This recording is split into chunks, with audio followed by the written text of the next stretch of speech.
So we are live. It says we're live. So let me just double check that it's up on the channel and we will start to see people popping in, which is great.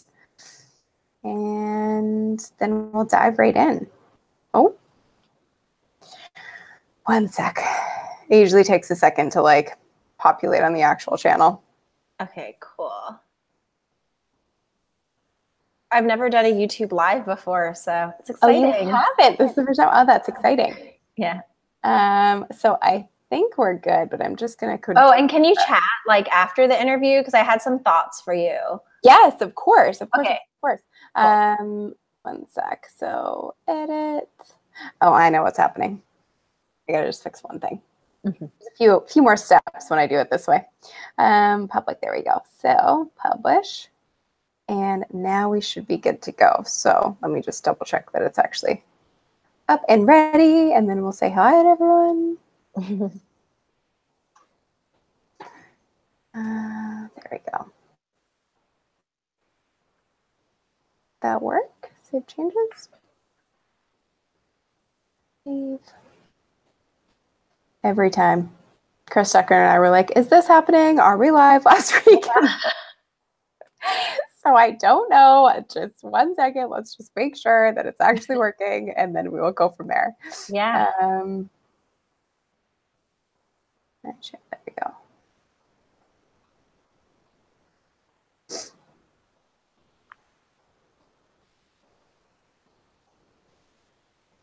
There we go. We are up and ready, and I'm just going to mute that so nobody can hear feedback. So hi, everyone. If you are joining right now, hello and welcome, Selena. We're so happy to have you on The Sunny Show, officially, Sunny Show podcast. And welcome to your first YouTube Live. Thank you. I'm excited to be here. Yeah, I'm so excited to have you here. I'm just going to write a note in here. Oh, can you hear my feedback on your end? No. Okay, good. Okay, just wanted to make sure. We'll be taking questions at the end. Cool. Okay, so slowly but surely there'll be, I know there's a few people here watching already. If you are here watching, give us a thumbs up and let us know in the comments where you're watching from. And just so you know, to the people watching live, this is a podcast interview recording, so we will not be doing Q&A throughout the recording, but at the end, we will be taking some Q&A, some questions, and Selena has an amazing program that is available for a limited time. When is the cutoff for it, Selena? Yeah, so we have early bird deadline, which is tomorrow at midnight, but then you can join up until March 29th, which is next Thursday at 6. Perfect. Great, great, great. That's awesome.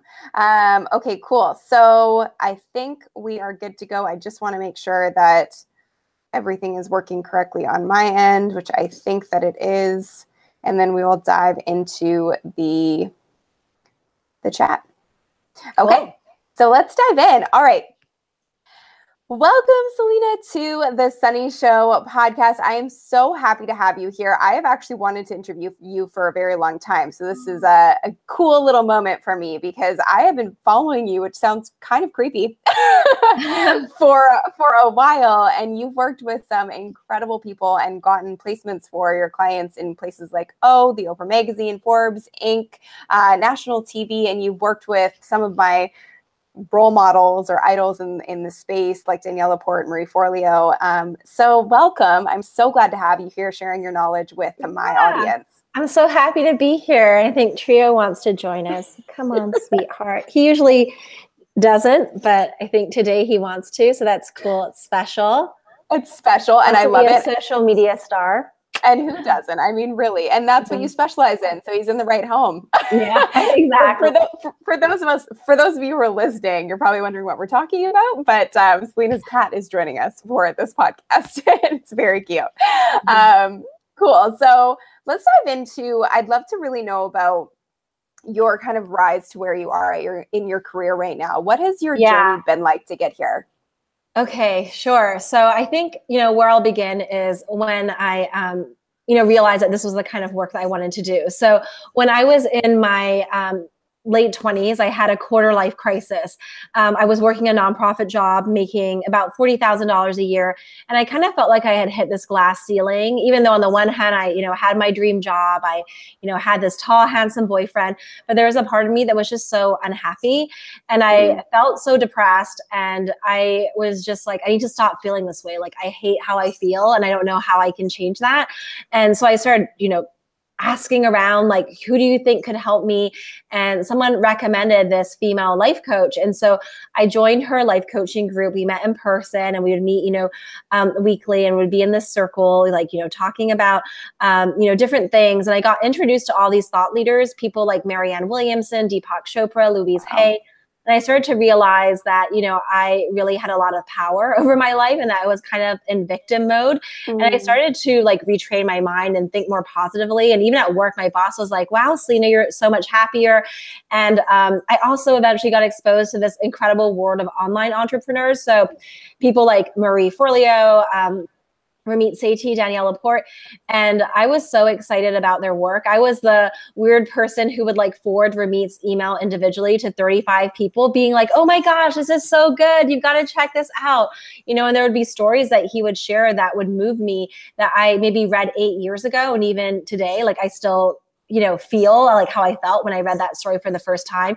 And I just, feel that when people are in pain, they're suffering, or they're looking to improve their life in some way, it's not just about needing more information. People are really looking for inspiration.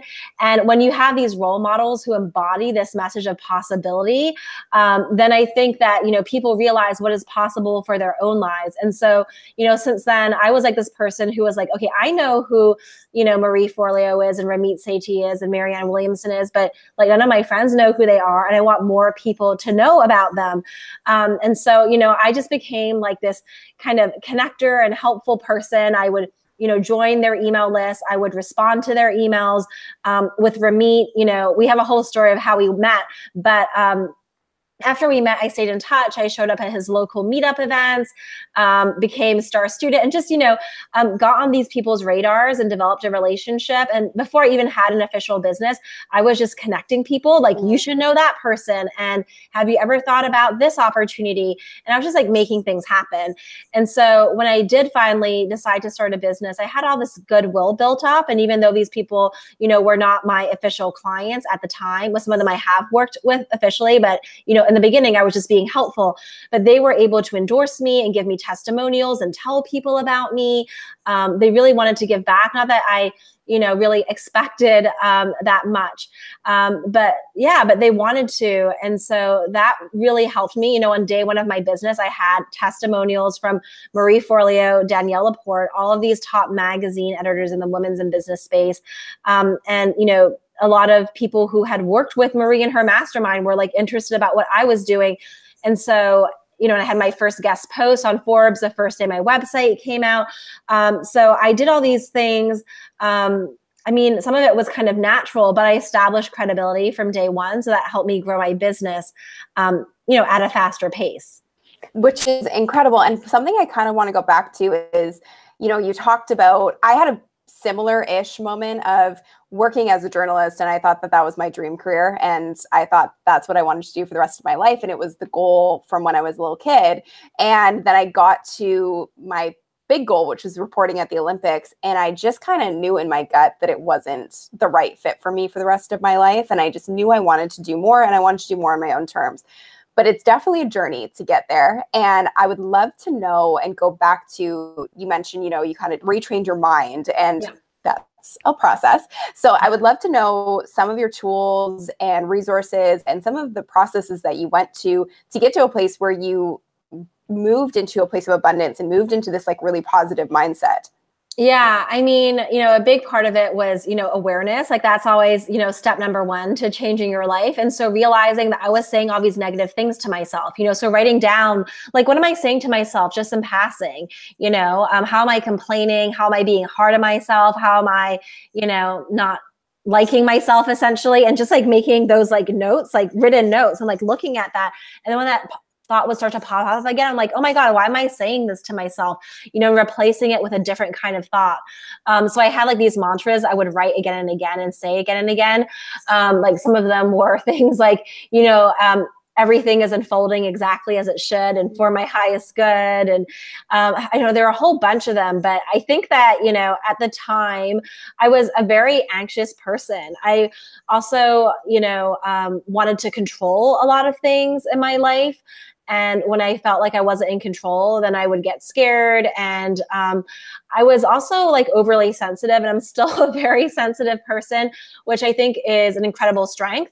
And also it can be, you know, a challenge that I work with. And so I would get hurt very easily at work. You know, I wanted to be like 100% perfect. And if my boss told me you made a mistake or you really should have done this or whatever, I would just take it so personally and just think like I suck. When really that's just part of learning and growing. And honestly, there were a lot of kind of professional and social skills that I needed to learn by doing that work in the workplace. And so, yeah, I was just like really hard on myself. And I really, I don't know, I think I saw my value like based on my accomplishments. And I'm not going to lie and pretend that have totally changed because, well, the thing is also I love my work, and I took this test called Strength Finders, and my number one strength is achiever. And when they like explained the definition, I was like, oh my God, that's so me. I mean, I think less so now, but more than. So every day, you know, when you wake up, you start at zero. You have to constantly be accomplishing things in order to feel good about yourself. Otherwise, you always feel like you're behind, you know? I think that's really served me in moving forward in my business. But I'm now also at a place where, you know, I'm fortunate to have an incredible team, and I can also just be more strategic and find ways to create leverage and get more support. And, you know, for me, like, I want to be a role model for other people. I know how important it is to have role models, but I also don't pretend to be perfect. So there's still things that, you know, I have to work out. But, you know, I also want not just like my accomplishments in my business, but also like I want people to look at the life I've created around my personality and my strengths and my interests and all of that and be like, oh, wow, I really love, you know, what she's created. And for me, like something that really motivates me is being, you know, an introvert and being someone who is, you know, doing the kind of work I do, because a lot of people will say things like, Selena, you know, knowing that you're such an introvert and that you are so shy and so afraid of all these things. And yet here you are, you know, going on video, pursuing these opportunities, making these things happen, you know, creating, you know, a 7-figure business that is growing really quickly. That inspires me, you know, is what people say. Because when I started my business, I know that I would say to myself, okay, like I see Marie Forleo and Ramit Sethi, and they're just so charismatic and they're so good on camera and they seem like these huge extroverts, but like, I'm not like that at all.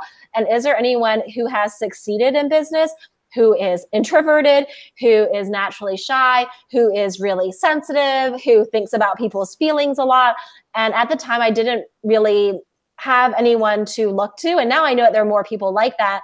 But it feels good to me to be an example of someone who is successful by doing things my own unique way. So yeah, that definitely drives me in my business. Well, and I love that. And I think it's really interesting and kind of ironic in the sense that you take people, as you say, from a hidden gem to a household name, and you yourself are a bit of an introvert. And I wanted to talk about that aspect of what you do, and in your own personal experience, what are some of the hurdles that you faced when it comes to being seen and when it comes to actually really showing up on a bigger stage? Yeah. So one of my stories that I love to share is when I got my very first interview opportunity. So it was when I started my business, and one of my clients was like, Selena, you were so amazing. I want to interview you. I want to share you with my audience. And I remember being kind of terrified because I really loved being behind the scenes, helping other people kind of be in the spotlight. But as for myself, like I was just afraid of even like talking. Like I feel like I had like social anxiety, especially talking to groups of people. And so, but you know, there's a part of me that knew like this is an opportunity that I should say yes to. So I said yes to the Skype interview, and I never had experience really like doing an interview before, or, you know, seeing myself on video. So it was really scary for me. And afterwards, you know, I had my interns watch the interview with me. You know, I'd been in Toastmasters at the time because I was just like, okay, I need to get over my stage fright, you know, and all that. So they were counting my filler words as I was watching the interview. And I remember being so horrified that I literally covered like my face with my hands, like I was watching a horror movie, because I was like talking so fast. I could not maintain eye contact. I looked nervous. I wasn't smiling. I was looking up here and there and everywhere. And I was like, oh my God, this is such a disaster. And then my interns were counting, and I had like it was like a 40-minute interview. It was something like 137 filler words I had used within that interview. And I was like, oh my God, I'm so embarrassed. I'm so ashamed. I totally made a fool of myself. And I don't think I want to share that with my audience anymore, because I was like going to email it to them. And one of my interns said, honestly, Selena, I don't think it's as bad as you think. Like, I thought it was a good interview and you had some really valuable things to say. And it just really hit me in that moment that, I was doing better than I thought, so like some of my big takeaways, like number one is that we're always our own worst critic. And so rather than me being like, congratulations, Selena, you push yourself out of your comfort zone, you did your first big interview, I was just like watching it and basically thinking like, okay, where did I fuck up? And like have my interns like just like document like all the ways I screwed up. That's amazing. I was actually just going to touch on that. I'm like, it's amazing that, because I just so can relate to this. And I think it's amazing that you pushed yourself. And this is a really big step that you took. And yet you still had your interns there counting filler words. Like, yeah. When I thought like, I'm trying to be better. And like, I mean, I think it was valuable to see that, but it was like, I was just so hard on myself. So I'm like, oh my God, like I suck. This interview sucks. Like I'm such a disaster, and it's like, okay, it wasn't as bad as I thought. Like we're always our own worst critic, because when I put the interview out there, and I know that my performance wasn't the best, but people wrote back to me and they're like, oh my gosh, I loved your interview. This is so awesome, Selena. I've never seen an interview of you before. Thank you. So I was like, okay. So this is good. And then the second thing is that, the only way to get better is to get better over time. And so, there are so many people that we admire who are so great on stage or doing interviews. And, I think a lot of us, like, we are good at what we do. And we also know what it means to be good on camera. And we can see that we've got this big gap, because we have, high standards and things like that. But like the only way to, close that gap is actually to do more and more of it. So you actually have to like kind of be not as good as you could be and just do it consistently. And that's the only way to get better. So that was number two, which is why, there is going to be that gap and you just get better by doing more. So I was on the right track. And number three is I just realized I was so me focused. And this, happens to so many of us where we're like, oh my gosh, I gained 10 pounds. Obviously, I'm not going to go on camera and do any interviews, or, I don't like the way my voice sounds, or, whatever it is, or I don't know if my website is perfect enough to go online and, start getting opportunities. And so like my dialogue about like, oh my God, I can't share this, it was very like me focused. But nowadays, like, when I do an interview, like even if I totally mess it up, I will like just say to myself, okay, did I show up with like a full heart? Did I really give it my all? Did I, open up, share stories? Did I give valuable advice that could help people improve, their lives, grow their business? And if I did that, then it's like, I did an awesome job and I'm done and I'm not going to judge it any further. It's good. And, I'm on to the next thing. And so I just think that, those are important things for people to think about, because I know, this is really more of the norm where we're so self-critical and we have all these mindset blocks and we tell ourselves that we shouldn't be putting ourselves out there. When we do, we're so harsh. But honestly, like once you start doing it, you get better and better, and the return is so huge. And when I think about, and I'm just one person, like the people that I've been able to impact, just so deeply, and how their businesses have changed and it's changed their families' lives and just everything. It's like, I'm so glad, like I put myself out there. And so, with my work, like, still like really the core of it is really empowering other people to become leaders. The main way that I really want to impact millions is by creating more leaders who are in turn impacting thousands or millions. And there's like this cumulative effect. But it's important to put myself out there, even if I feel so scared. Even like now, like I remember in July, August, I was in Santa Barbara with my boyfriend, and he was saying like, if you really want to take things to the next level with your launch, you need to do a 3-part video series. And I was like, I don't need to do a video series. Like I've accomplished all these things in my business and I've never done a video series. I don't even have, I'm not on Instagram. I've never done a free challenge. I don't have a podcast. I'm not writing a book. And I was just so proud of how I wasn't doing all these things and yet still being successful. And I think that there's one thing to say about playing to your strengths, but then I think that also to kind of reach the next level of your success, you have to do things that make you feel uncomfortable. And he kept on pushing me to the point that I was like crying. But then I finally did it. But it was because I knew he was right, but I just really didn't want to listen to it. And then when I did it, like there were so many people who were like, oh my God, thank you so much. This was so helpful. But, you know, even when I did the video series, like I had to refilm because the first time I filmed, I like watched the recording later and it looked like I was about to cry. I mean, you know, I did have like a bad day and I got like a nasty message from someone. Oh no. But yeah, I was like, it wasn't good, you know, so I had to just keep on doing it. Eventually it was like, okay, we're at a good place now. I had to practice. So yeah, I mean, even though I've, you know, helped people get really big results and I've managed to get big results through visibility and publicity, like it's still hard for me, you know, but I show up and do it. And I love helping other people break through their fears and do that as well. Well, and I think it's really important to know, and you kind of mentioned this, and this is how I put it for people too, because obviously my mission is to create success ripples by having entrepreneurs specifically show up for themselves and show up on a bigger stage and share their genius on a bigger stage. Because I look at it as being a very selfless act to share your genius with people. Whereas I think the fear that creeps in when you start to do YouTube, do a podcast, show up in press, is I don't deserve this, and it's egotistical and it's about me, when really like the flip side of it that kind of gets rid of the nerves and makes you realize how valuable you are and how much you're helping people is realizing it's actually selfless of you to share all of the knowledge you've accumulated over the years. And you've helped so many people, you've impacted millions already. And I wanted to talk about your impact that you do have on people, which is really helping them shine brighter and show up on a bigger stage and go from being a hidden gem to being a household name. So because my audience is entrepreneurs, what are some of the important aspects of why publicity is so valuable as a business owner and as an entrepreneur?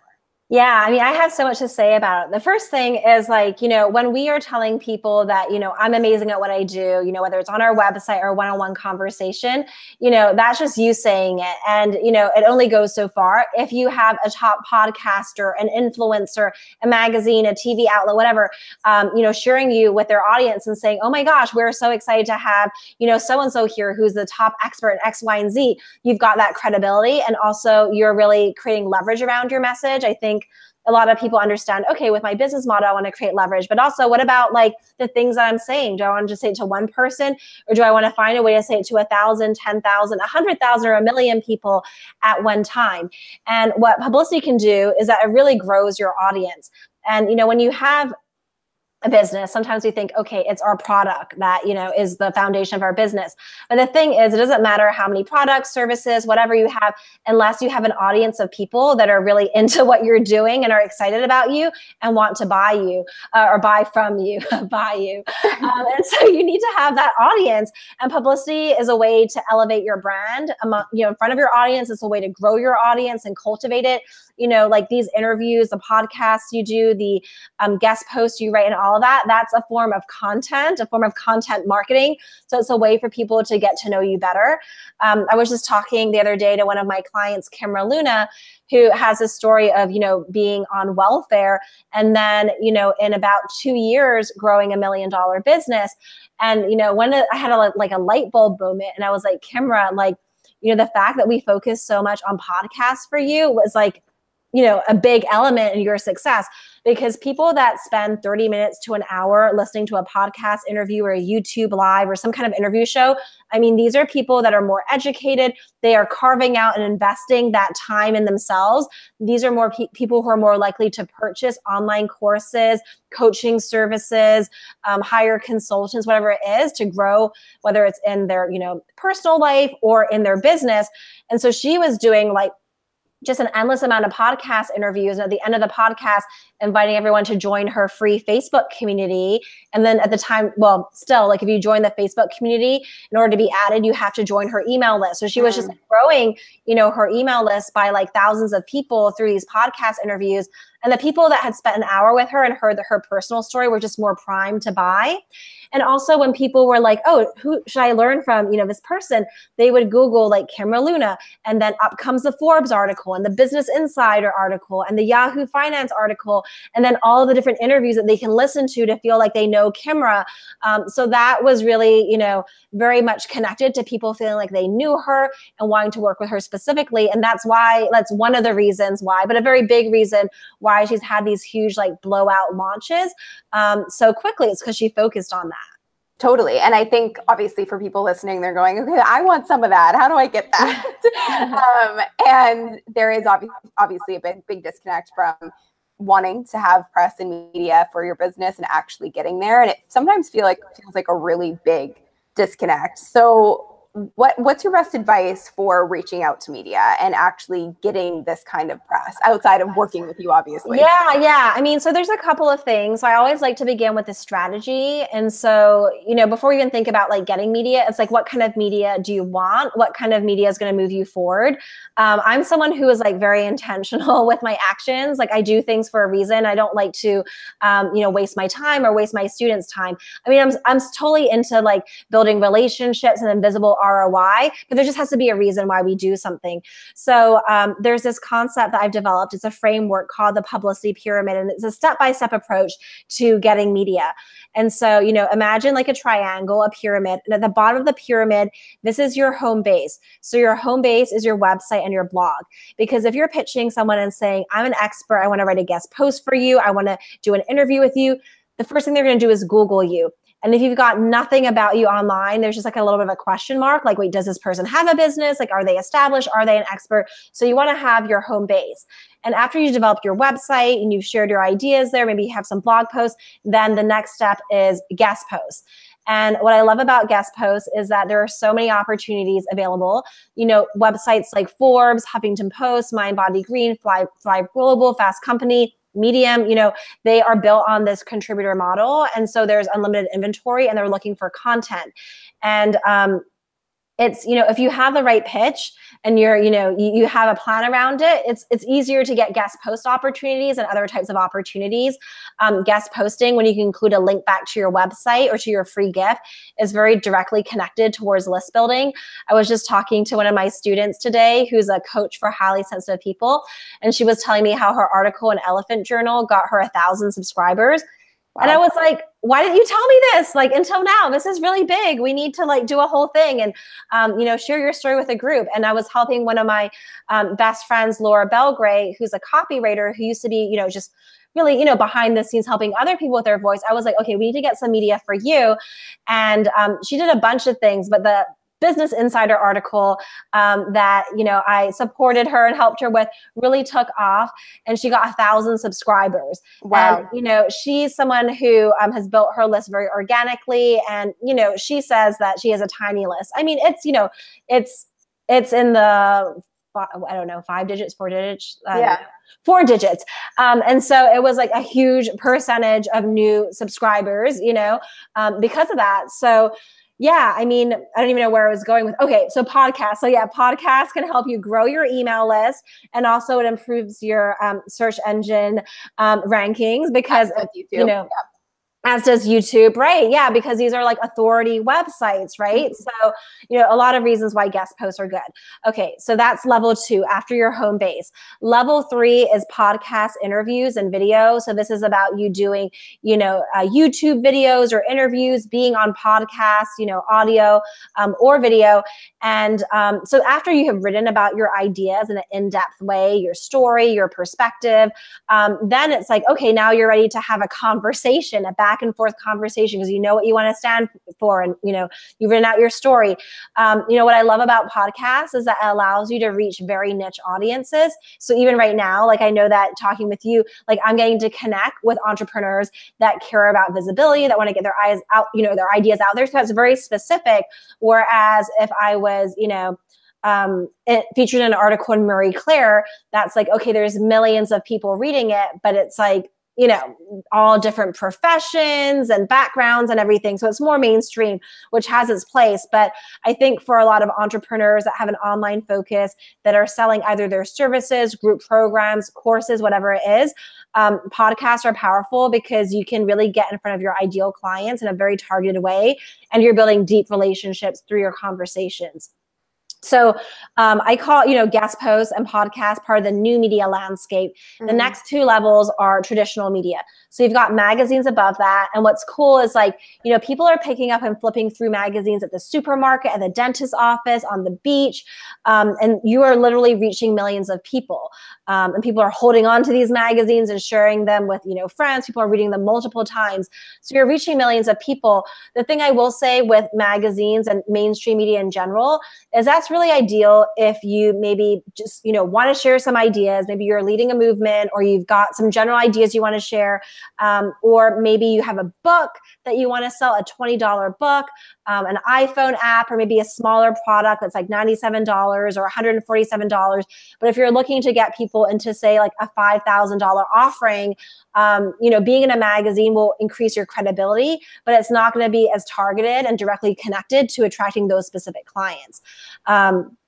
Next level is TV. So with TV, not just being, an expert, but you actually have to be good on camera. And one of my friends who's a TV producer said, if you try to pitch yourself for TV and you don't send some kind of interview or like footage of you, it's like you're trying to sell a house without any photos, right? So what's the point? People want to see you. So you have to really prepare for that opportunity, because the other thing is with TV, with these interviews, typically, these are, 3-minute or 6-minute segments with you. So you're going from 30 minutes to 60-minute podcast interviews or video shows down to 3 to 6 minutes. So you really have to get your talking points down and just really be ready for that opportunity. But the cool thing with TV and with magazines, mainstream media, is its massive credibility. If you're looking to get a book deal and you've proven that you can break into the mainstream masses, you're going to get a bigger book advance. So I know that when I decide to write a book one day, I'm going to be pursuing more of that kind of media, both leading up to it and when the book comes out. And the other thing is that it can lead to more people wanting to, invest in your business. It can lead to so many things. Like one of my clients, Farnoosh Tarabi, who's now a monthly columnist for Oprah, she was doing, so much TV that companies like Chase, Mint.com, Airbnb, so many companies reached out to her and said, oh, can we hire you to be like a corporate spokesperson for us? And these are like 6-figure deals. She's also getting talks like $35,000 for an hour. And the fact that she has all of this media just shows that she is the, one of the ultimate experts in this topic. So the cool thing about publicity is it's incredible content that you can share that reaches new people, that nurtures your existing audience, but it opens up the doors to things like book deals, brand partnerships, speaking gigs, and it's one of the best audience builders. So there's just so much benefit. So anyways, going back to what we were saying, you need to have that strategy. And so when you understand how the pyramid works, okay, what kind of media is going to be most impactful for me based on what my goals are. And then adding to that, you should think about, whether you love being on video or maybe you love to write. And, that is going to play to what your area of focus is, as well as what are maybe some low-hanging fruit opportunities. But you want to understand how the media you get is going to help you further your business goals, and even beyond that, how you will specifically leverage that media to make the most of it. Totally. And it kind of how I understand it, and from the pyramid model that you just mentioned, it's kind of a little bit like a snowball effect. And because a lot of the people in my audience are new-ish entrepreneurs, and I can hear their thoughts right now thinking, what right do I have to be going after PR or press or media? And the way that I think about it is no matter what level you're at, if you have experience and you have knowledge to share, you can go after podcasts. You don't have to be going after Oprah from day one. You right. Yeah. After lower hanging fruit from day one to start, again, practicing and getting experience, and then building credibility through reaching all these micro audiences to eventually get that bigger media and press. Is that right? Yeah, exactly. Because people say to me all the time, Selena, Selena, if Oprah knew about me, she would be all over this. She would want me on her show, she'd want to interview me. But the thing is, if Oprah's producers heard, let's say, okay, you're, an incredible life coach, and they Google you, and there's no web presence, there's no articles that they can kind of read to learn more about you, no interviews, they're not going to see you as the ultimate expert. And Right. also, like I said, like your very first interviews are not going to be your best interviews. So you kind of want to work your media muscle and get better and better. So it's like, if something is seems like a small opportunity, honestly, it could be the best opportunity for right now to get more comfortable and to really fine tune your messaging.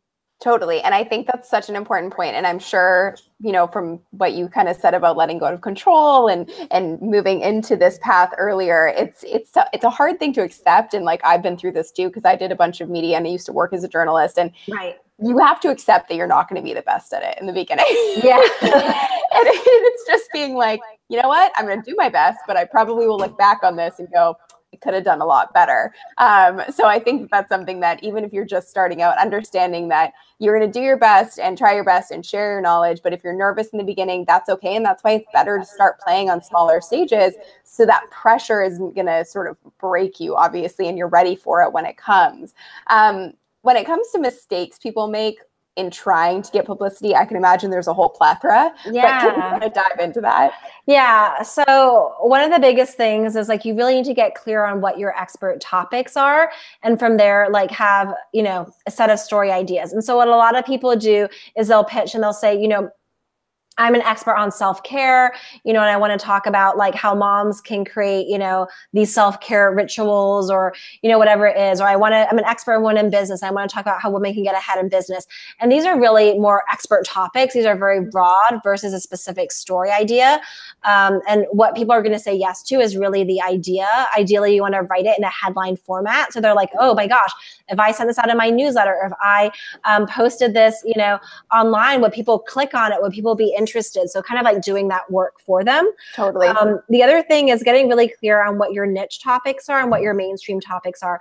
So for me, you know, my niche topics are publicity. You know, entrepreneurs are interested in publicity, but the average person who works a 9-to-5 job is not thinking about how can I be on TV. So if I wanted to go mainstream, I would talk about topics like networking and relationship building. I would talk about landing your dream job, or even starting a side hustle, because a lot of people think about, you know, what does it mean to make money on the side? So that's more general. So, you know, sometimes I have clients who are like webinar experts or really great at Facebook ads or funnels, but like pitching that to mainstream media or even like business media like Forbes, that's not going to be applicable, you know, because it's just like too specific. Right. But if they focus it more on how to get more customers, how to, you know, improve your online marketing, how to increase, I don't know, views, how to get more retention, like these are more general topics. And really, if you develop story ideas from there, you become more relevant. The one story I really love to share is I had this client who wrote this book about her journey with breast cancer. And what was so cool about her is that when she learned she had breast cancer, she decided, I'm going to make this the happiest time of my life. Wow. And she, you know, decided to become the CEO of her own health, really get informed. And she also developed deeper relationships with her husband and her kids, and even ran like a half marathon after her radiation treatments to like celebrate. And, you know, so she was like, I want to get my story and book out there. And I realized pretty quickly, I was like, you know, Christine, if we just talk about breast cancer, like I know on the one hand, it's good to have a niche, but if it's just about that, then you're going to be relevant during October, Breast Cancer Awareness Month, but you're not going to be relevant year round. And as I was talking to my friends in the media, they were like, you know, the people that read our magazines, like Women's Health, Self, Shape, or, you know, or even like podcasts, like the average person is not going through breast cancer right now, or they may never have breast cancer. So a conversation about that is not relevant. It's too niche, right? So then what I said to her is like, let's get a broader list of expert topics. So one is like, okay, becoming the CEO of your own health, you know, healthy recipes, like green living, because she like spring cleaned her kitchen and got rid of all the chemicals, like how she developed a relationship with her kids, and, you know, things like that, like the power of your mind, right? So like broad topics. And then she was like applicable year round in the media, because there were just so many different angles that we had. And also a part of it is also thinking about, Like, how can you develop a story idea that is interesting that the media is going to be like, oh my gosh, that's so interesting, that's controversial, that's vulnerable, that's different? Because, you know, a lot of the things that we talk about, like if you're in the health space, losing weight, you know, just another article about how to drop 5 pounds, you know, is not that interesting. You need to have like a little bit of a different spin to it. So she was on Fox News, and her pitch was how breast cancer improved my sex life. Wow. Yeah. And so they actually, Fox News, the health division, they invited Dr. Laura Berman, who is Oprah's sex expert, to come on the segment with her. And, you know, the fact that she was willing to kind of do something a little bit different and edgy got her more media attention. Another story I love to share is of this woman, this yoga instructor who pitched herself for TV. And her pitch was, you know, these 7 yoga moves can save your marriage. And this was around Valentine's Day. And so it's like about opening up the heart chakra, but she wasn't using all of that, you know, industry language, but rather like something interesting, different, something that, you know, piques curiosity. And so sometimes we've got amazing ideas to share, but we don't know how to package it, you know, into a story idea that the media will be like, oh, that's interesting, that's different, I want to learn more about it. Totally. Yeah, that's actually fascinating to me because it's the polar opposite in what I do when I'm teaching people how to actually get seen on YouTube. We start super, super niche and like very tactical, very niche topics because that's what people are searching for. Whereas when it's media and publicity, you want to go a little bit more general, which makes total sense. So that's a really great tip. And I'm sure that people are going to take that and run with it when they hear this. So that's awesome. And I think one of the other things that I wanted to ask you about, and something that comes up a lot for me as well, is collaborations and dealing with influencers, because obviously when you're on any platform, the more that you can collaborate and work with people who have a bigger audience than you, the better. But it's also really hard to get in touch with influencers. Influencer marketing is still such a new aspect and part of our industry. What are your best pieces of advice for people who do want to connect with influencers? Yeah. So the first thing that, you know, I would recommend is to create an influencer list for yourself. And, you know, yes, people like Oprah Winfrey and Richard Branson are influencers in the world, but think about, you know, who are the people who can help you reach your goals faster? So that's how I define influencer. That's someone who can help you reach your goals faster. So let's say you want to write a book. An influencer for you may be someone that works at a top, you know, publishing house, or it could be someone who is an agent, or someone who is a super connector who knows agents, or maybe it's a colleague who is a couple of steps ahead of you and is going through the book writing process, or maybe it's someone in the media who can, you know, write about you, or maybe it's a colleague who is like, oh my God, like when your book comes out, I want to promote it. And so like make a list of what are maybe your top 2 or 3 goals, and then make a list of all the types of people who could help you achieve those goals. And then eventually like assign specific names. So that is basically who is on your influencer list. And it's, you know, all levels. It's not just people who are like, oh my God, they're the #1 expert in the industry. It's also people who are your super fans that are proof that your, you know, methodology works and they're getting results, and they're cheering you on social media, and they're creating all that buzz for you. So like, I want people to think broadly about who their influencers are. So just getting clear on who they are. And then the second thing is getting clear, like before you even reach out to them, like how you can add value to them. And I don't know, this is one of my favorite things, because me and, you know, my partner, Chris Winfield, we do a mastermind together, and we do like dinner parties together. We are just like naturally very good at connecting the dots, like instantly, between people, ideas, and opportunities. And so, you know, people will say to me all the time, like, I don't know what an influencer needs. I'm not a mind reader, but the thing is, we all need the same things, right? So typically, you know, if someone has a business, they want to grow the business. What does that mean? That means more people knowing about the business. That is publicity. That means being connected to more of the right people, including people that can maybe join them as a VA, or a photographer for an event, or someone who could, you know, be some kind of promotional partner, right? So it's all of that. Or, you know, there are causes that people are really passionate about, certain nonprofits, or some people really care about, you know, their kids. And maybe there's a way that you could support, you know, their child or their girlfriend. Maybe it's not even them directly, but there are certain things that like all people need. And If someone has a podcast, it's very clear what they need. They need iTunes reviews. If someone has a book coming out, they need Amazon reviews, like on day one, ideally. And they need bulk book buys, and they need publicity, and they need, all this, So it's like when you really think about it, like you kind of already know what they need. You just have to kind of focus on that. And so for me, like one of my favorite things, my favorite sayings is that you don't want to wait for opportunities. You want to create opportunities. Yeah. So one example that I love sharing is, I was on Pat Flynn's newsletter, and I really love him. I love how he shows up. I think he's got a really good heart. And he said in his newsletter that he was coming to New York City. And that, he has a speaking event, but he may have time to meet up with a couple of readers.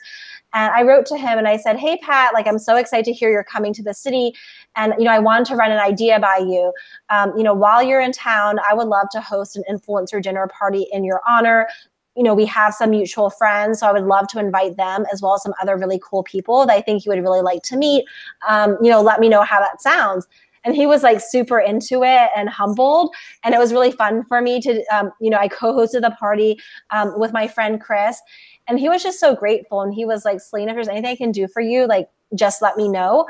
That's not why I hosted the dinner party. I mean, the reason why I hosted the party was because I wanted to get to know him better. But I also thought that if I bring more people together, it's going to add more value. And it's just going to be a more fun experience. And it's also memorable and very, I guess humbling, when somebody like thinks of you and does something really nice for you in that way. And so I ended up, I do think that's part of the reason why I did get invited to be on his podcast. And later when I launched my new website, I was like, would you be interested in like writing a 2-sentence testimonial about what I do around, influencers? Because that was what the basis of our entire podcast interview. And I like brought influencers together for the dinner party, and he was like so happy to do it. But, another key thing that I like to share is that when you're helping influencers, like you need to get clear on, okay, who can, and when I say reach your goals, it also just means that there's natural synergies, Yes. So who is a person that you have natural synergies with, and you just think they're an awesome person? You would want to be their friends. You would want to be a part of their world, regardless if they did anything for you. Because for me, like when I am, helping someone, like to me, it's like the act of giving is a reward. Like if I get to help one of my favorite people achieve their goals faster and make their life better, then that was meaningful to me. And I think with influencers, the bigger they are, the more they're used to someone doing something and immediately kind of holding out their hand and be like, do this thing for me right now. Or there being a lot of strings attached and expectations, and it feels very heavy and uncomfortable. And it's like, I don't even know if I want to deal with that. And I know a lot of people, some people, in particular, who are awesome, but they really shut down and they will not connect with their fans. They have a lot of barriers. Everything is through the assistant. I mean, sometimes that's okay, but other times it's just like, they've got like this huge wall up. And everyone has that to a degree. But when someone knows that you just want to be a helpful person and you just care about them so much, then they're able to let their guard down. And what naturally happens is once you start becoming a helpful person to them, they naturally want to be helpful to you. Totally. Maybe it's a month later or a year later, or maybe someone else helps you in a different way. But, when you kind of start that cycle of giving, you do receive. And so, on the one hand, you want to be, I don't know if strategic is the right word. It's more about connecting the dots, like intentional, but something that really charges you up and gets you excited, really coming from that place of passion and that synergy, first and foremost, versus like, what can I get from this tomorrow? And so it's a long game, which is really hard for people because people are impatient, which is why this is really a lifestyle. So when I think about myself, I feel like every day I'm doing something to help someone in a big way. So like if someone is inviting me for this really amazing interview opportunity, like oftentimes I will say to them, like, are you looking for other guests? And if they're like, yes, I am, some people are like, oh my gosh, I'm looking to book like all my guests for this season. I'm like, okay, well, hold up, because I'm going to like be circling back with you and I'll have like a dozen, options for you. And then it's like, I'm sending essentially the same email over and over again. And I'm helping like 12 people, like in, a very short amount of time, like 2 hours or whatever it is. And then maybe it's like I'm hosting a dinner party and then I'm inviting 20 people. And so I'm like adding value in a really deep way to 20 people and facilitating introductions there. So there's just so many like things I do, specific things, and I'm helping people in a deep way, but I'm also helping like a dozen people or 20 people at once. And then that creates a snowball effect where you've created so much goodwill and results in their life, and just all the stuff where people naturally are like, oh, I want to be a part of your world because, you are nice to me, you help me, you care about me, and then they naturally want to be helpful to you as well. Well, and one of my sayings or quotes that I say a lot, and I'm sure my audience is like, oh God, here we go again. But I say it all the time, is generosity equals abundance. And I will truly believe that. I feel like the more that you give, the more that you're going to get in return. And that's not the expectation, because I think when you do anything with the expectation that you're going to get something back, it usually backfires. But I think that if you always lead with value, something will come out of it. And we all have something to share. And I think reaching out to people in a way that is leading with generosity and saying, how can I help you, as opposed to what can I get from you, is a much more powerful approach. And it is a long game. And I think because of especially this industry that we're in, everything does happen overnight, even if we don't think it does. Like 6 months to build a business is not a long time in the real world, but in the online world, that feels like forever. So it's understanding that it does take patience to get there. One of the things I want to ask you about, because you've connected with so many incredible people and you've worked with so many incredibly people, I heard this term the other day and I thought it was really funny. Getting stuck in the fan zone, because there's a lot of people that I look up to, and a lot of those people I've been very fortunate to connect with and meet and build relationships with. But I can also understand that, like, I've been a fan for a long time. So it's a little bit weird and awkward. You meet that person for the first time on an equal playing field. So what are your tips for getting out of the fan zone and becoming someone who is actually seen as an equal to them, that they would want to build a relationship with? Yeah, so I have so much to say about this. One thing is, I don't think there's anything wrong with being a fan. I actually think it's a good thing, and that like we all want to develop deeper relationships with our super fans. So I'll get into that later. But one of these sayings that I share all the time is, the moment you put someone on a pedestal is the moment that they start looking down on you. And totally. So like, energetically, if you approach someone, you're like, oh my gosh, I can't believe like there's this person I've known for years. They're such a huge deal. And, I don't want to waste their time because they have got everything going on for them. And essentially I've got nothing compared to them. And so you're approaching them with that energy that they're everything and you're just basically nothing. They kind of feel that because they're looking to connect with you, and then you're kind of being weird, whether it is, sometimes people feel like, oh my gosh, it's my one shot. And it's like this constant like monologue about themselves. And I made this mistake actually about a year ago when I was talking to Cindy Levy, who's the editor-in-chief, or at the time editor-in-chief of Glamour magazine.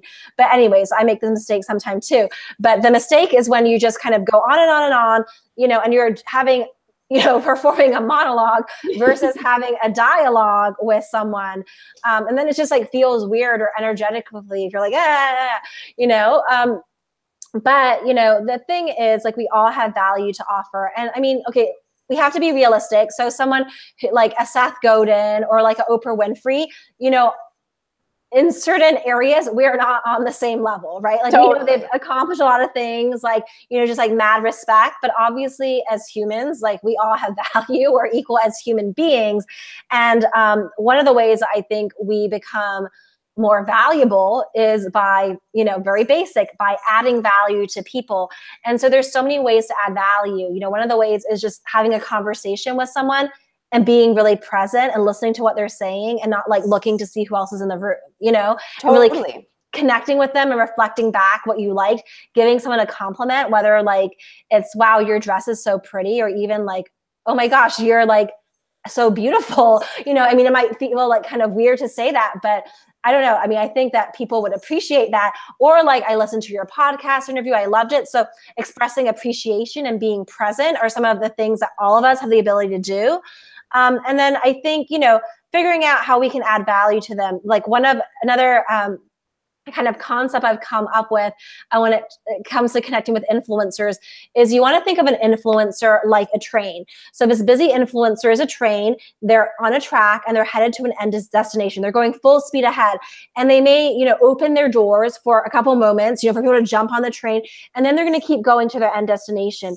So what happens a lot of times is when people meet an influencer, they want to like pull them off a track, and they're like, oh, this is my goal, pay attention to me. Or they're creating this kind of conversation or situation around like what their goals are. Whereas if you want to connect with the influencer and be with them on their journey, you have to jump on the train, understand what their goals are, and find a way to help them reach their goals faster. One of my friends, Jen, she was telling me about how she developed a relationship with Lisa Nichols. And, she just wanted to be a supportive person. And she was at her event, and I think she offered to volunteer, and her job was like bathroom duty, which I thought was actually awesome because I'm very like particular. I notice details. So whenever I go to an event, like if there's like, toilet paper all over the floor and like things are wet on the counter, I don't know.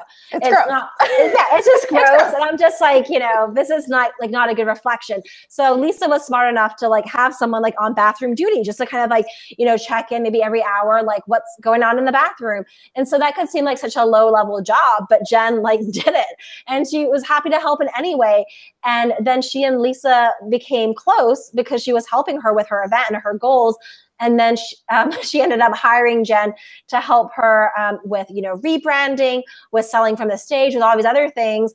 And in my own life, there was someone who reached out to me about this guest post. She wanted to get my feedback on her guest post. And like, I didn't really know much about her area of expertise. And it was like, I don't know, that's not the best. I don't know. She's amazing. I knew that from her pitch and everything.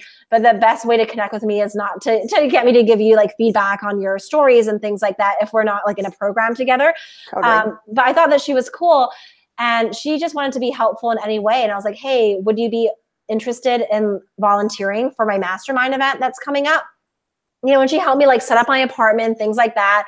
She helped me at another event recently, but like, she's the one who I'm like, hey, let's like get drinks together. Let's hang out. And then she's like, oh my gosh, I love what you're talking about publicity. I was thinking about, pitching myself to Forbes. Like, what do you think? And I'm like, okay, let me just contact my person there and see what she thinks. Let me contact my First Net Fast company. Like I can read your pitch, like no big deal. But it's because now she's a part of my world. And so don't think that you have to do like the really big thing. Sometimes it's just being like, I just think you're awesome. And honestly, I would help you in any way, whether it's you need an extra hand at an event or you need someone to brainstorm ideas with. Like, nothing is too much. I think most people are not going to take advantage, but just being like, I'm here to help. And it's like, okay, cool. Then join me, Totally. Yeah. And I think everybody could use a helping hand every once in a while. So that makes a lot of sense. And it's a great way. Yeah, it's a great way to connect. And again, it's coming from that place of generosity, and it's coming from that place of value. And I think like kind of to wrap all of that in a bow, it's showing that you're valuable to other people, but I think also really knowing your value first. And I think if you don't know your value first, it's hard to portray that. And it's something that I think that everyone could use some more time on and to focus on a little more, and knowing that like, you're amazing and you're great and you have a lot to offer. You need to know that first before you're trying to pitch it to somebody else. Right. Exactly. Yeah.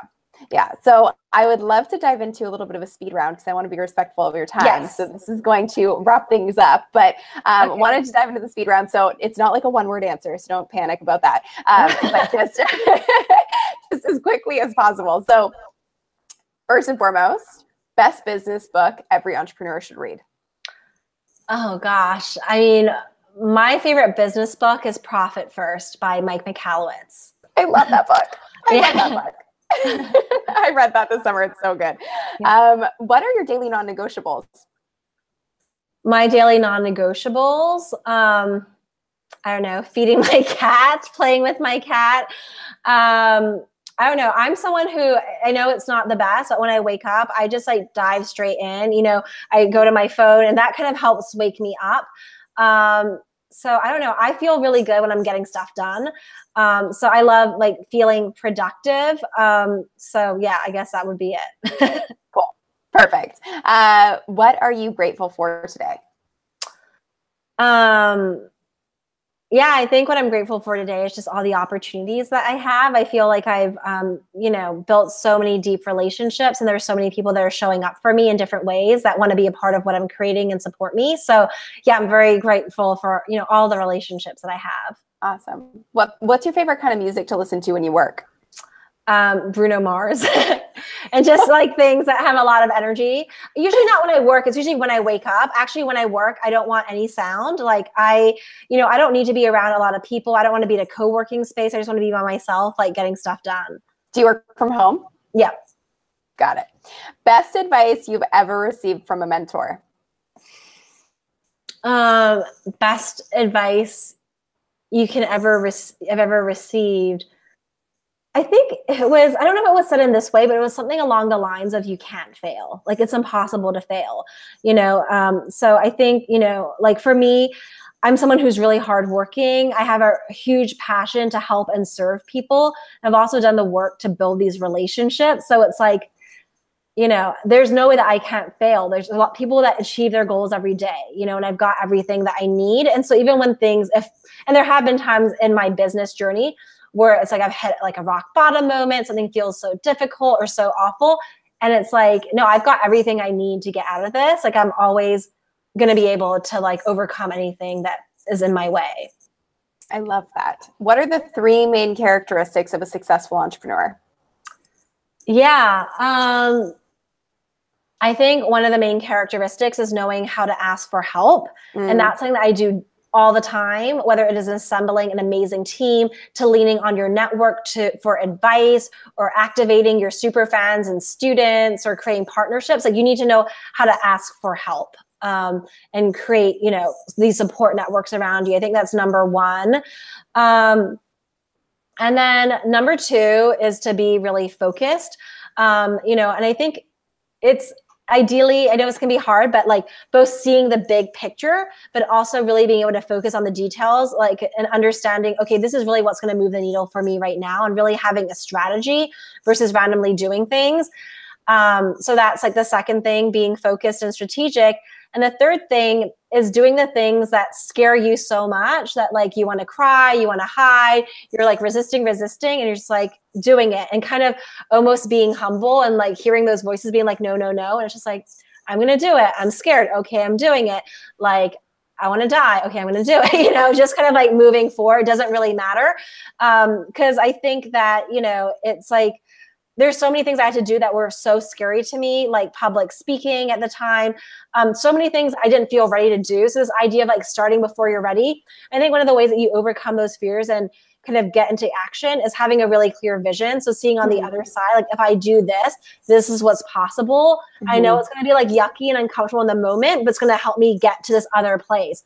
And so moving forward, even if you're totally freaked out and scared. I love that. And I'm living that right now. I feel like that's awesome. What is the biggest lie about online business? I think the biggest lie is that people are like, they just have like boatloads of cash, because even if you are making a lot of money, even if you're making $1 million, you could be in like a hugely financially stressful situation if you're not wise about your money.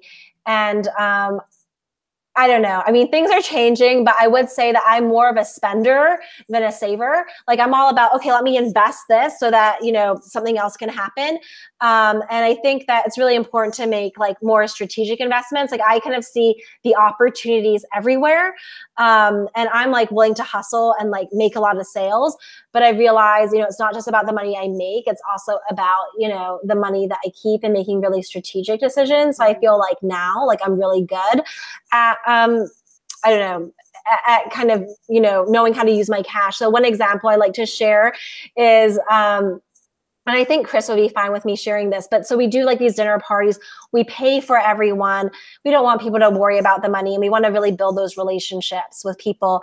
But some of these dinner parties, were costing us like 12 grand a dinner party, for 50 people at this really nice space and all of that, or like 10 grand, 2 grand, 3 grand, whatever it is. And I was saying to Chris, like, we need to find another way. And he agreed with me. And so what we did is like, we would just, rent a space, like $1,000 space, like, it could be a friend's space. And then we have people like sponsor it. Like we have this company called Cauliflower Pizza. They have like the best, cauliflower pizza press, and they provide all the food for the event. And then we just get a bunch of wine, we bring it there, and the total like event cost is like $1,500 versus $12,000. Or, and there's other ways to also, or just negotiate with the spaces and be like, hey, we're going to post about it on Facebook. We're going to tag all of our friends. We're going to make your space like the new hot venue for events and parties. And so we want, a special deal. We don't want to pay $125 for dinner. We want to pay $40. So anyways, things like that. Which is brilliant. And I feel like that also like comes directly from Profit First. That definitely is what I took from that book, being like, okay, I need to figure out where we can actually cut down on costs and not think that I have to be spending full buck for everything that I'm doing. So I think that's like a really valuable lesson as an entrepreneur to learn as quickly as possible. What are you most proud of in your business? Yeah, I'm definitely most proud of doing the things that scare me. And then I think second to that is, kind of showing up with integrity, because there's a lot of times in business where it's like difficult. It's like, should I just not say anything, or should I, hide? And just really like showing up and doing the difficult work and being honest, transparent, being a good person. I think we're all good people, but sometimes there are situations where it's like, we're almost pressured into doing the wrong thing, or maybe, it's easier to say nothing or do nothing. I'm not saying that I'm perfect, but I really try, quite hard to do the right thing. I love that. Yeah. Integrity is huge. And what are you most proud of in your life? What I'm most proud of in my life? I think that I just created my dream life, I'm so passionate about the career I have, the people I have in my life. I think there's ways that I can like take things to the next level, but like so much of what I've dreamed of is exactly what I have. Like I would pay someone like $1 million to let me do the work I do. I just feel so lucky and so happy. And so, I just really love my life. So I'm just grateful for all of it.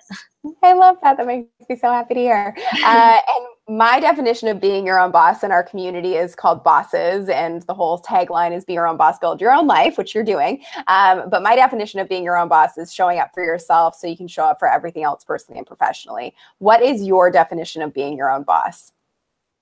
Yeah, I think my definition is doing things your own way, not thinking that you have to be someone else to be successful. And then I think it's also overcoming your fears. So you're really taking control of your life. Love it. Love it. Love it. Love it. Finally, where should people go to learn more about you? Yeah, so they can go to selenasue.com or impactingmillions.com to learn more about me. And my name is spelled Selena, and my last name is spelled Soo. Love it. Thank you so much for being on the Sunny Show. This was so much fun. So now we will do just a little Q&A with the audience, because there are lots of people and lots of comments that came in. So if anybody has a question for Selena, we'll do about 5 minutes of Q&A. And also, Selena, I wanted to chat about your program that is in launch mode right now. So do you want to give people the details on that? Yeah. So I have a program called Impacting Millions. And I created it because so many people feel like this best kept secret. They know that they're so good at what they do. And there are literally like thousands of people, if not millions of people, that could directly benefit from their advice, their ideas, their products, their story. And so I want to help people reach more people with their important work. And so Impacting Millions is a program on how to get publicity. And it's not just like a course, it's really an experience. And the way it works is I do 90 days of live training where I've got like 6 core modules I deliver live, and I offer Q&A immediately after. So I'm kind of showing up with you and doing it with you. You can also, obviously access the recordings, but it's a live program. After the 90 days, every month I bring in someone different from the media, from my personal network. So this could be someone who was a producer of the Today Show or writes for Oprah Magazine, these top media gatekeepers. And basically you have a chance to be in the hot seat and brainstorm story ideas with them. You are able to get your pitches reviewed by them. And so you're really getting that, unique perspective from someone who works in the media. And we just have such an inspiring and supportive community. And I not just me, but other people in the group are posting opportunities all the time, whether it's like, I just started a podcast, I would love to have you on it. Or, you know, I'd love to connect you to this person. I remember, you know, I posted like this opportunity with Oprah magazine for one of their issues on this theme of like the greatest gifts you've received in life. And 2 of my people got into Oprah magazine. Wow. And they were like so excited. And then I posted an opportunity with John Lee Dumas because we're friends. I knew when he was accepting new people for the podcast. And he told me that he had 300 people apply and he only accepted 30 people. And based on everything that was happening in the Facebook group where people were like, oh my God, I'm going to be an entrepreneur on fire. I'm like, okay, well, half of the people on Entrepreneur on Fire are from my group, you know? And so I think it's a testament to just the amazing people who, you know, I'm able to connect with, who I attract, and also that, you know, I provide them with the training so that they can really put their best foot forward and land these media opportunities. So, I mean, I've had people who, you know, English is their second language, people who are like, you know, senior citizens who are like, Selena, can I join Impacting Millions if I'm a senior citizen? And the answer is like, yes. To people who have tried to get publicity before and just kind of sent these pitches and no one's really written back to them. And they're like, okay, I don't even know if I want to do this, to like all of a sudden like landing 20 opportunities in 6 months. And they're not even spending that much time on it. So, you know, I just think it's kind of life-changing and it's a huge confidence booster when you get that publicity and build that audience and share your ideas. You know, one of the things I'm just so moved by is like some of the people that find me, like one of my students, you know, she's a survivor of sexual violence, you know, within her family. And she comes from an Asian family where it's like very shameful to talk about these things or even talk about this happening in the family. And, you know, with Impacting Millions, she felt just so supported to go out there with her message and become a thought leader and help more people. And like, I don't know. I just like, I get so emotional about these things. So I just think it's so important. And it's not just her, you know, whether it's like you're helping people in their business or you've got a really cool product or you're looking to change the world in some way. It's really like very exciting for me to be the person that can help people achieve those goals through my support and through the support of this community I've created and the mentors we bring in. So there's just like a lot that I just pour into because this is like my main thing is really supporting people in this way. I mean, you know, occasionally I work with people one-on-one, but you know, it's a pretty high investment. It's pretty limited. But with Impacting Millions, it's a, you know, much more accessible price point. And there's just so much that I give, from the media opportunities to the mentors, to the training, and, you know, just so many things. So I just, you know, for the right person, I'm really excited to have an opportunity to support them. I love it. It sounds incredible. And just one more time, the website for that, just for the audience who is here. Yeah. Well, they can go to impactingmillions.com/enroll. If they just go to impactingmillions.com, they'll see like the video series if they want to check that out. But if they want to join us, we only open up doors one time a year. And the reason is because, you know, at least right now, I do everything live and all of my media mentors show up live and everything is just live. So there's a tremendous amount of energy and financial resources and everything and team resources that goes into creating this experience for people that I can't just like be opening this up, you know, every month and, you know, and we all kind of go through it together. And so, yeah, but even if you can't dive into the material right away, we have other things to help you jump in, whether you're 3 months later or 6 months. But yeah, so that's why I only open up doors once a year. So we actually have our early bird deadline expiring tomorrow, Friday, March 23rd at midnight. And then doors for the program close for the year next Thursday, which is March 29th at 6 p.m. All right. Well, definitely everyone go check it out. I do have a few questions for you. Like I said, we'll spend a few more minutes on questions. I want to be, of course, respectful of the fact that Selena has a life and is in the middle of a launch. So I don't want to keep you here all night. So Kinga asked, when pitching yourself for TV publicity, if you build up a YouTube channel with high quality videos, is that a respectable way to present yourself on camera if you don't have any actual TV interviews yet? Yeah, I think that's really good. The other thing you may want to think about is having some video where someone else is interviewing you, because oftentimes for TV, you know, there's a host that is interviewing you, so they want to see how you answer questions. Also, like, you know, something that someone had said to me, a producer, was like, you know, make sure that, you know, your students, your, you know, clients don't send video of them interviewing other people, because they're going to be in the interviewee seat, you know, so you want to have that. And it could just be like, come up with a list of questions that your clients or your people ask you often, and just have someone else ask you those questions, and do like a Skype split screen or like YouTube or Zoom, and just like have that in addition to maybe some other video footage of you speaking, and you'll be like ready to pitch yourself for amazing TV opportunities. I love that. And I can say from firsthand experience, my YouTube videos have landed me a lot of publicity opportunities. And I know for my clients as well, the same thing. So it's a great place to start. And I like the tip about having someone interview you on camera as well, because obviously that's a huge factor. What are your thoughts on mentorship, and do you mentor people? It's an interesting question. Yeah. I mean, I don't know. I think when I think of mentoring, I think there's many types of mentoring. So sometimes when I read people's books or listen to their, you know, interviews, I kind of see them as my mentors, because even though they're not talking to me, well, they are talking to me, but they're not hearing me, or they're not seeing me. Like, I am learning from them and I'm implementing their advice. So I think there's that kind of mentorship. There's also informal mentorship, where you develop a friendship or some kind of relationship or whatever it is, and you just kind of help someone. And then there is, you know, more kind of formal mentorship, where you're paying someone in some way, whether they're in a mastermind program with you, you're working with them one-on-one, or they're a student in a group program. I mean, I think that, I guess I'm a bit biased, but, you know, I think my Impacting Millions program is amazing. And that is, you know, I think it's a really good starting point to working with me and understanding my work. And it's like, I fall in love with my students. And, you know, these are some of the people that then I do more stuff with, whether we're doing like, you know, a smaller thing, a one-day mastermind, or I'm supporting them in some way, or whatever it is. But yeah, it's like the people that I notice are the people who just show up in my world. And like, you know, as a, you know, an entrepreneur, my focus in my business is serving people through Impacting Millions. So I just naturally just pay more attention to who's in the group and how I can create these stars. So that is a great place to start. But I do sometimes have other things. But, you know, if you want to join my email list, then, you know, when I do have other things, I'll let you know. Cool. Perfect. One other question that I thought was kind of interesting as well is, oh gosh, I don't know if I can find where it came from, through art illustration. In the beginning, when you're starting to build your credibility and you're just starting out in your business, how do you feel about offering your services for free to build relationships with people and get your name out there? Yeah, I think that's a really good idea. Like, that's what I did. And it's what I even do today, because I just like, I help my friends out, or, you know, or I just, you know, or even if it's not a friend, sometimes I'll be like helpful to someone. So I think that's really important, because, you know, people can't really endorse you or promote you unless they've experienced your work in some way.